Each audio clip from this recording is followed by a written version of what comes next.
y bienvenidos a otra semana de Jueves de Café. El día de hoy nos acompaña el doctor Ramón de los Santos, que él tiene especialidad en endocrinología, y vamos a hablar de un tema que está muy de moda. Yo la verdad es que no sabía, me puse a leer porque varios pacientes no estaban encontrando el medicamento, pero vamos a hablar del famoso Ozempic. Hay otras marcas, pero ya después me enteré que se puso de moda porque Kim Kardashian o una de las Kardashians puso en redes que se lo inyectó y que por eso entró al vestido de no sé quién y bajó no sé cuántos kilos. Entonces, exacto, entonces creo que es un tema que vale la pena abordar. Tiene muchos mitos, está como rodeado de mucho, pues, entre miedo, desinformación. Los pacientes dicen como, no, es que me va a pasar algo malo. Hay como toda esta parte del antecedente de medicamentos o de tratamientos como el Redotex, etcétera, que pues sí tenían ciertas complicaciones. Entonces, pues, a ver, creo que lo primero que hay que entender es qué es, cómo funciona, qué pasa con este medicamento. Entonces, ¿por qué tanto alboroto? Exacto, justo. Pues este tipo de medicamentos se llaman agonistas del receptor GLP-1. O sea, tiene un nombre ahí como un poquito complicado, pero es porque se parece a una hormona que se llama GLP-1, que se produce en una parte del intestino. Entonces, hay varios tipos de esos medicamentos, de agonistas del receptor GLP-1, y probablemente después vengan algunos otros mejores, pero eventualmente como que lo que hace esa hormona es tiene dos funciones. O sea, como para separarlo, bueno, tiene muchas funciones en el cuerpo, pero como para separarlo a grandes rasgos, donde se identificó su función fue primero en diabetes, que lo que se veía con esa hormona, con ese tipo de medicamentos, es que cuando uno come ya sea alguna carga de azúcar, algún alimento, esa hormona aumenta la secreción de insulina por el páncreas. O sea, como que aumenta el efecto de la secreción de insulina del páncreas. Y también vieron que tenía un efecto de que disminuía el vaciamiento gástrico. Entonces, por eso después ya se empezó a usar como que para pérdida de peso, todo eso, porque da menos hambre, te llega más pronto, todo eso. Y entonces, si yo soy un paciente con diabetes, puedo estar bajo este tratamiento sin necesidad de que el tratamiento sea, o el objetivo sea, la pérdida de peso. Sí, aunque la verdad es que muchas veces va de la mano. Digo, no digo que todos los pacientes que tienen diabetes tengan sobrepeso o obesidad, pero de hecho son de los mejores tratamientos actuales para diabetes por cómo actúan. Y el otro mecanismo que tienen las personas que tienen obesidad es que, aparte de que sí mejora esta secreción de insulina después de las comidas, tiene que ver con, pues, eventualmente todo en el cerebro como que está muy conectado, tanto el centro de saciedad, recompensa, todo esto. Entonces, si disminuye el vaciamiento gástrico y hace que te llenes más rápido, también eventualmente tiene un efecto ya en el cerebro de que como que esas cuestiones de los estímulos, a lo mejor ya no comes o no tienes tanta esa necesidad de, por ejemplo, comer carbohidratos o las cosas que sabes que no debes de comer. O tanta cantidad, ¿no? Sí, claro, sí. Como en esta parte de atracones o de comer sin darte cuenta o sin ser consciente de, oye, ya estás lleno. Sí. O sea, como que ayuda a poner ese freno. Sí, como poner un freno, y es lo que muchas veces le digo a muchos de los pacientes. Yo creo que hasta hace unos años, si yo tenía una persona que venía conmigo para tratar de problemas de sobrepeso o obesidad, yo no tenía mucho que darle. O sea, era como decirle, pues, ¿sabes qué? Pues haz dieta, ejercicio, regresa en 3 meses. Y muchas veces lo pongo como un ejemplo muy burdo es el equivalente a que yo le dijera a alguien con depresión, ¿sabes qué? Échale ganas y regresa en 3 meses conmigo, ¿no? Entonces, lo bueno es que ahorita pues tenemos muy buenos medicamentos y que son relativamente nuevos, y que ya el problema del sobrepeso y la obesidad pues sí se identifica como una enfermedad crónica, ¿no? Entonces yo creo que parte del boom es por eso. O sea, sí sí lo usó Kim Kardashian, Elon Musk, todos ellos. También. No, yo no sabía, nada más me queda la mitad del chisme. Sí, como que lo empezaron a usar mucho, pero creo que parte de uno es por eso, porque sí son medicamentos muy efectivos por los efectos que tienen y pues de ahí se empezaron a hacer un poquito más populares. Ok, esto suena muy, muy interesante y justamente me encantó lo que dices, que abre todo un panorama, ¿no? No tenemos por qué pasarla mal o estar sin tratamiento cuando la necesidad es pues regular peso, regular ingesta de alimentos, regular pues toda esta parte de insulina, glucosa, etcétera, ¿no? Entonces ya no, como dices, ya no es nada más como échale ganas, no comas, fuerza de voluntad. Sí, no, y obviamente sí va de la mano con pues cambios en el estilo de vida, pero es igual lo que muchas veces le digo a los pacientes, o sea, si cuando lo vemos a alguien que quiere bajar de peso, yo le digo, pues sabes que ten este plan de alimentación, sal a hacer actividad física y regresas, probablemente va a haber algo que no va a ser extremadamente difícil. Entonces, ya si tal cual lo dice la monografía de este tipo de medicamentos que esté indicado como adyuvante en el tratamiento de la obesidad, o sea, cuando ya hay cambios en el estilo de vida, plan de alimentación, actividad física, ya cuando tienen inclusive una dosis inicial, una dosis chiquita, ya es más fácil empezar a hacer esos cambios. Entonces no es así como que, digo, obviamente sí hay personas que tienen un poquito más de fuerza de voluntad, pero aún así es más fácil, ¿no? Digo, si podemos tener algo que nos haga un poquito más fácil ese camino, pues mejor. ¡Wow! ¡Qué padre! Ok. Oye, y hablando de estos mitos, pues te digo, un día leía mensajes y comentarios y leí uno que muy tajante que decía que este tipo de medicamentos producen cáncer. ¿Qué evidencia encontramos al respecto? Sí, fíjate que desde los primeros estudios con ese tipo de medicamentos, que uno de los primeros, antes salió otro, pero uno de los primeros era el Liraglutide, se empezó a ver como que los pacientes que estaban en esos estudios que tenían este tratamiento aumentaban un poquito el riesgo de cáncer de tiroides. Entonces, ya a partir de ahí, como que empezaron a hacer otros estudios y el riesgo es principalmente en algunos tipos de cáncer de tiroides que son poco frecuentes y que son un poquito más agresivos, como carcinoma nodular de tiroides. Y esto lo digo porque para que alguien tenga eso, que por ejemplo se sospeche, debe tener como una carga familiar muy importante. Obviamente hay casos que son espontáneos, pero antecedentes familiares, algún otro tipo de cáncer. Entonces sí puede aumentar el riesgo, pero de este tipo de cáncer. Ok.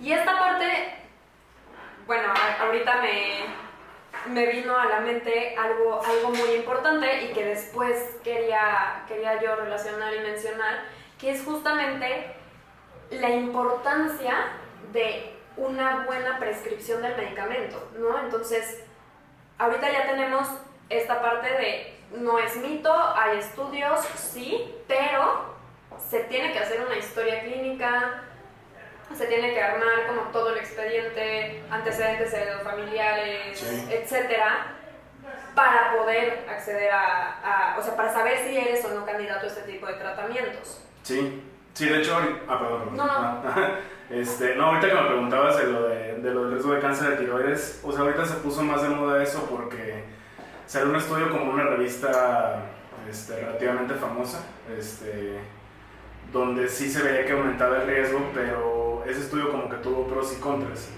Entonces, uno de los contras que tiene es que precisamente ni ajustaron para las personas que tenían obesidad ni para el antecedente familiar. Entonces, tiene ahí como ciertas cosas que, o sea, el estudio sugiere que pudiera aumentar un poquito el riesgo de ciertos tipos de cáncer, pero aún así no está como bien hecho del todo. Entonces, habría que tomar un poquito con reserva como que los datos que nos da la literatura. Ok, sí, claro, como que no segmentaron, no hicieron control de variables. Sí, o sea, como no tomarlo absoluto y como tú dices, siempre individualizar. Pues tengo un paciente que ya tiene como un antecedente muy fuerte de algún tipo de cáncer de tiroides, a lo mejor no darlo, y siempre ve riesgo-beneficio. O sea, por ejemplo, a lo mejor si tengo un paciente que tiene mucho sobrepeso y a lo mejor aunque el riesgo esté de cáncer de tiroides, a lo mejor se beneficia más de bajar.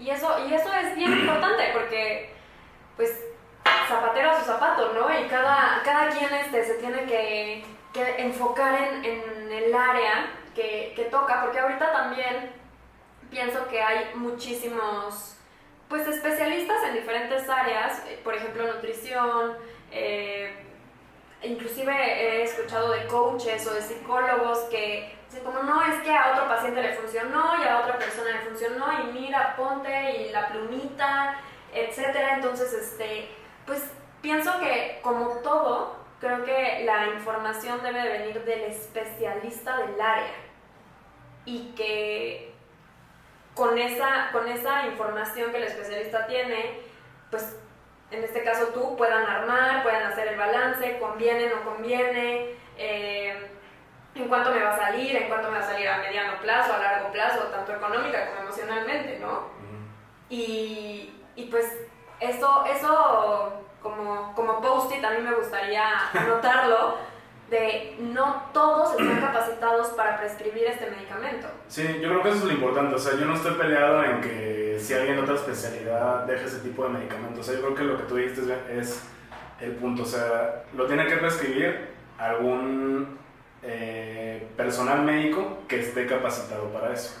O sea, yo no digo que sea, pueden ser hasta lo que quieran, o sea, desde dermatólogos, ginecólogos, o sea, si ellos, es prácticamente toda medicina, o sea, si yo puedo tener un tratamiento que a lo mejor sale un poquito de mi especialidad, pero sé cómo usarlo, estoy entrenado para eso, sé efectos secundarios, contraindicaciones, bla, bla, bla, y le puedo dar un beneficio al paciente, pues a lo mejor lo puedo usar. Pero sí, muchas veces, no por, no sé, solo verlo en TikTok o que el coach me lo recomendó y le funcionó a otra persona, a lo mejor ahí sí hay que tener un poquito de reserva. Y más que nada, pues yo creo que sí es un poquito ya más como específico ya de cada especialidad, en este caso endocrinología, sí ir viendo cómo funciona el tratamiento, qué efectos secundarios puede tener, cómo se modifica. Siempre el miedo que hay, por ejemplo, después de rebotar, de suspender el tipo de medicamentos, todas cuestiones que sí necesitan como una evaluación un poquito más amplia. Ok. Sí, y tocas dos puntos que quiero abordar. El primero es, por favor, todos los que están en este tratamiento, seguimiento, ¿no? Como cualquier otro tipo de tratamientos. Ramón y yo teníamos un paciente que llevaba con la misma dosis como 2 años, ¿no? Sí. Y se la seguía poniendo en tiempo y forma y la seguía comprando, pero pues no le hacía nada, era como un esquiro, un dolor de cabeza. Entonces, seguimiento, si el doctor dice 3 meses, si el doctor dice un mes, ¿no? Hacer este compromiso tanto o sea, que no es solo tomarla, sino el rebotar cómo va funcionando. Sí, de hecho creo que también alguien, no sé si era actriz o influencer o alguna otra cosa, también creo que subió algunas cosas en contra de Ozempic porque subió mucho de peso cuando lo suspendieron. Creo que también fue un poquito famoso. Pero sí, de hecho también es lo que le digo a los pacientes. O sea, si tuviéramos como un medicamento maravilloso que se pusieran y lo siguieran y lo resubiera todo, pues que mejor se lo damos, ¿no? Pero en ese tipo de cuestiones hay que ir resolviendo algunas cosas en el seguimiento. Ok, eso me encanta. Y ahora, entrando de lleno, ya van 2 o 3 veces que mencionas el rebote, ¿no? Y, ay, qué miedo, y voy a rebotar, y ya... Yo no sabía de esta influencer que sí rebotó, entonces... No leí la noticia tan a fondo, pero creo que sí. Bueno, y seguramente habrá muchos más, ¿no? Sí. Digo, no sé ahorita cómo se ve a Kim Kardashian, pero no sé si sigue entrando o no al vestido. Sí. ¿Cuál es el riesgo? ¿Hay, no hay? ¿Se puede prevenir? ¿No se puede prevenir? Siempre hay riesgo porque, como de manera evolutiva, han cambiado un poquito las cosas y ya como la obesidad se considera una enfermedad crónica, es el equivalente a que tú le dijeras a alguien, ¿sabes qué? Tiene la presión alta, tienes que tomar tu medicamento de aquí en adelante para estar controlado. Okay. La obesidad pasa algo parecido, O sea, sí se le puede dar el medicamento al paciente durante un periodo indefinido, pero lo que voy es que si en algún momento no se puede suspender, no hay ningún problema, porque eso también es muy importante para los pacientes. A los pacientes siempre está cuánto tiempo va a ser, qué voy a hacer en el inter, ¿no? O sea, y da mucha ansiedad, ¿no? Así bastante. como de... Como cuántas van a ser y cuando me la quites, ¿qué hago? Pero voy a rebotar, y entonces qué miedo, no le encuentro, sí, ¿no? Sí, y la otra es que sí se puede prevenir un poquito eso porque en el inter se trata de corregir lo que está mal, que lo haya llevado al aumento de peso. Y es lo que les digo, o sea, por ejemplo, si yo le doy una megadosis de medicamento a alguien, yo sé que va a bajar de peso porque no va a poder comer nada. Ok. Pero no estoy resolviendo el problema, por ejemplo, si tiene atracón, malos hábitos. Y eso es bien padre, porque lo mencionábamos con Rebeca, lo mencionábamos con Carla en las diferentes, en los otros episodios del trabajo multidisciplinario, ¿no? Entonces, pues sí, puedo ya no comer, ya no tengo hambre, ya evidentemente por la falta de alimento pues voy a bajar de peso, pero ¿qué me llevaba a esas conductas? Sí. O cómo puedo desarrollar nuevos hábitos, o tengo ansiedad, o tengo un tema de depresión, más hambre, menos hambre. Sí, es muy importante. O sea, este problema de sobrepeso es muy complejo. O sea, hay veces que, igual, como tú lo sabes, el problema, la parte que se llama neuroconductual, eso es muy, muy importante. Entonces, a pesar de que de este tipo de medicamento es altas, hay veces que no es como la solución, porque hay otras cosas que resolver. Pero sí es súper importante, todo eso va de la mano. Ok. Sí, y al final después van avanzando los pacientes, digo, uniendo como las especialidades que hemos presentado hasta ahorita, pues podemos decir, ¿no? Que tenemos a pacientes que primero es, baja la ansiedad. Ok, ya duerme, ya el insomnio no es por apnea o por falta de aire o por lo que sea. Ok, ya duerme. Ahora, Ramón, te toca. Hay un tema de obesidad, hay un tema de menopausia, ¿no? Ese va a ser otro tema después, pero porque ese da para como 5 horas. Pero así de, no, es que me despierto en las noches porque bochorno. O el tema de obesidad, de resistencia a la insulina. Ok, entonces empieza el tratamiento endocrinológico, empiezas tú, y luego ya se hace la evaluación, por ejemplo, de si es candidato o no de apnea del sueño. Sí. Pero pues, por partes y en general. Sí. ¿No? Es esa parte pues bien importante, porque al final como es como verlo integral. solo. Sí, el punto es que sea integral. Porque no todo le funciona a todos los pacientes y siempre hay que individualizar. O sea, inclusive hay veces que hemos platicado, o sea, por ejemplo, hay veces que digo, no, pues, o sea, yo le puedo dar 10,000 medicamentos y lo único que va a pasar es que le va a causar efectos secundarios, lo va a dejar, y ahí sí, por ejemplo, de que a veces hablo con ustedes y le digo, no, pues yo creo que el problema va más para o atracón, algún trastorno de la conducta alimentaria, y ahí sí el tratamiento es distinto, ¿no? Pero sí, todo va de la mano. Eso me encanta, y creo que, digo, a menos de que haya algo más que agregar, me gustaría como puntualizar la parte personalizada, ¿no? O sea, es un traje hecho a la medida, no es el mismo traje para todos. Ajá, y hay 20 iguales, y entonces, órale, pues ahí tienes que entrar, es que me queda corto, es que me queda largo, es que me queda... No me importa, ahí está el tuyo. No, o sea, es individualizado, es personalizado y es de acuerdo a cada persona. Pareciera sencillo porque Kim Kardashian bajó, pero es un poquito más complicado de lo que parece. Y eso también hay que destacarlo, porque no todo lo que vemos en redes sociales es lo que verdaderamente pasa, ni el sufrimiento o todos los sucesos atrás del resultado, ¿no? No, pero, o sea, yo creo que tal vez algo positivo que sí dejaron ahorita en las redes sociales, bueno, dentro de bueno, malo, pros y contras, es que sí hacen claro que son buenos medicamentos, o sea, son efectivos, pero sí hay que saber cómo usarlos. Eso me encanta, me encanta. Pues, no sé si hay algún otro punto que quieras mencionar. Creo que las dudas básicas han quedado resueltas, estos mitos, estas ansiedades que a todos que Doctor Google no nos logra responder. Y bueno, pues muchas gracias por escucharnos, muchas gracias por venir. Y cualquier duda, cualquier pregunta, saben, estamos en redes sociales. Nos pueden contactar en teléfono, correo o por mensaje o comentario en redes. Y pues muchas gracias por vernos esta semana. Gracias. Nos vemos. Gracias.